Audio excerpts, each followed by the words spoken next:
नमस्ते स्टूडेंट्स, हमारा टॉपिक है संधि। वर्णों के मेल को संधि कहा जाता है। लास्ट क्लास में हमने स्वर संधि पढ़ा। आज हम बच्चों सेकंड व्यंजन संधि। व्यंजन संधि व्यंजन के बाद, व्यंजन वर्ण के बाद स्वर या व्यंजन दोनों में से कोई भी वर्ण आए, इन दोनों के मेल को व्यंजन संधि कहा जाता है। व्यंजन संधि के कुछ नियम हैं स्टूडेंट्स। सबसे पहले हम व्यंजन संधि का फर्स्ट नियम पढ़ते हैं। व्यंजन संधि का फर्स्ट नियम है क, च, ट, त, प के बाद, यानी कि क, च, ट, त, प के बाद किसी भी वर्ग का तीसरा चौथा वर्ण आए, या स्वर आए, या य, र, ल, व, ह आए, यानी कि इनके बाद, इन वर्णों के बाद किसी भी वर्ग का तीसरा चौथा वर्ण या य, र, ल, व, ह आए तो इनका जो तीसरा वर्ण है, इन वर्गों का जो तीसरा वर्ण है उसमें परिवर्तन हो जाता है। जैसे इससे समझे स्टूडेंट्स, जैसे क्या पढ़ा हमने, क, च, ट, त, प के बाद किसी भी वर्ग का तीसरा चौथा वर्ण आए, या य, र, ल, व, ह आए, या कोई स्वर आए, तो ये क, च, ट, त, प अपने ही वर्ग के तीसरे वर्ण में परिवर्तित हो जाते हैं। जैसे कि हम एग्जाम्पल के लिए देखते हैं, जगत प्लस ईस। क्या पढ़ा नियम में कि क, च, ट, त, प के बाद, त के बाद क्या आ गया बच्चों, स्वर आ गया। हमने क्या पढ़ा था कि क, च, ट, त, प के बाद यदि कोई स्वर आ जाए, अब ये तय किस में परिवर्तन होगा, अपने तीसरे वर्ण में, यानी कि द में। इस तय का क्या बन जाएगा, अब द बन जाएगा। कैसे बनेगा, ज, ग, इस द का क्या बन गया, द हलंत लगेगा, लेकिन जब ये ई की मात्रा द में मिलेगी तो ये हलंत हट के बड़ी ई की मात्रा लग के जगदीश बन जाएगा। दूसरा हम एग्जाम्पल देखते हैं, सत प्लस भाव। क्या है नियम में, ये कि त के बाद फिर से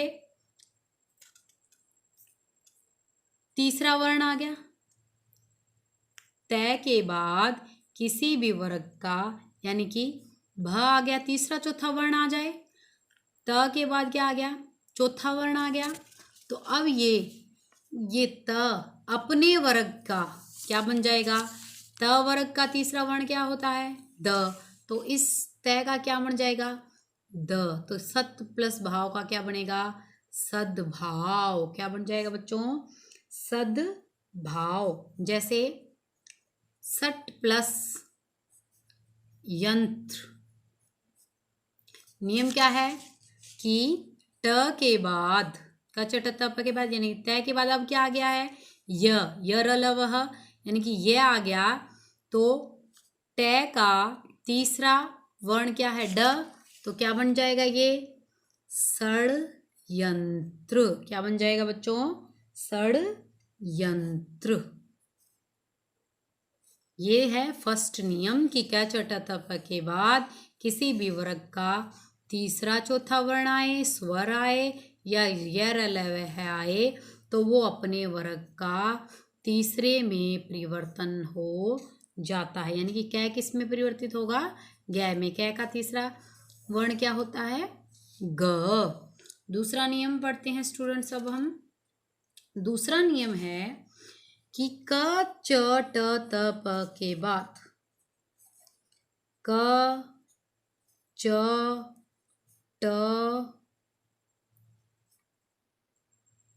त, प के बाद यदि मैं या न आ जाए, मैं भी आ सकता है, न भी आ सकता है, तो ये कै, च, ट, त, प अपने वर्ग के पांचवें वर्ण में परिवर्तित हो जाते हैं। जैसे कै किस में हो जाएगा, ड़ में, चै किस में हो जाएगा, य में, टै किस में हो जाएगा, टे ठ ड ढ, अण में, तै किस में हो जाएगा, त थ द ध, न में, प फ ब भ, पै किस में हो जाएगा, मै में। यानी कि क च ट त प के बाद यदि मैं या न आए तो ये अपने अपने वर्ग के पांचवें वर्ण में परिवर्तित हो जाएंगे। जैसे फॉर एग्जाम्पल जगत प्लस नाथ, यानी कि अब तय के बाद क्या आ गया बच्चों, न आ गया, तो ये तय किस में परिवर्तित होएगा, तय का पांचवा वर्ण क्या है, न, यानी कि ये क्या बनेगा, जगन्नाथ। क्या बन जाएगा, जगन्नाथ। सेकंड एग्जाम्पल देखते हैं, वाक प्लस मैं, वाक प्लस मैं। अब ये कै के बाद मैं है, कै के बाद मैं आ गया तो कै किस में परिवर्तित हो जाएगा, अपने पांचवें वर्ण में, यानी कि ड में। इसे अड़ और क ख ग घ अंग दोनों ही प्रोनाउंसिएशन किए जाते हैं। जैसे कि अब ये कै किस में परिवर्तित हो जाएगा, वांग में, यानी कि अपने अपने पांचवें वर्ण में परिवर्तित हो गया। यानी नियम क्या है, कै च ट त प के बाद मैं या न आए तो ये कै च ट त प अपने पांचवें वर्ण में परिवर्तित हो जाते हैं। अब नियम पढ़ते हैं स्टूडेंट्स हम थर्ड, तय संबंधी। तय के बाद यदि च या छ आए, तय के बाद यदि च या छ आए तो तय च में परिवर्तित हो जाएगा। तय के बाद यदि ज या झ आए तो तय ज में परिवर्तित हो जाएगा।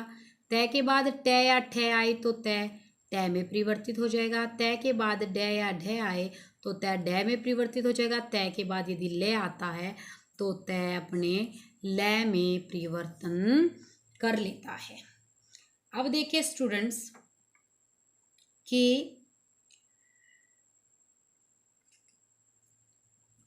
तय के बाद च छ, इनमें से जो पहला होता है, जैसे च छ में पहला च है, ज झ में पहला ज है, वही बनेगा। यानी कि पहले वाला वर्ण, दो दो जोड़ों के पहले वाला वर्ण बनेगा तय का, तय संबंधी नियम में, कि तय के बाद ये च छ है तो च बनेगा।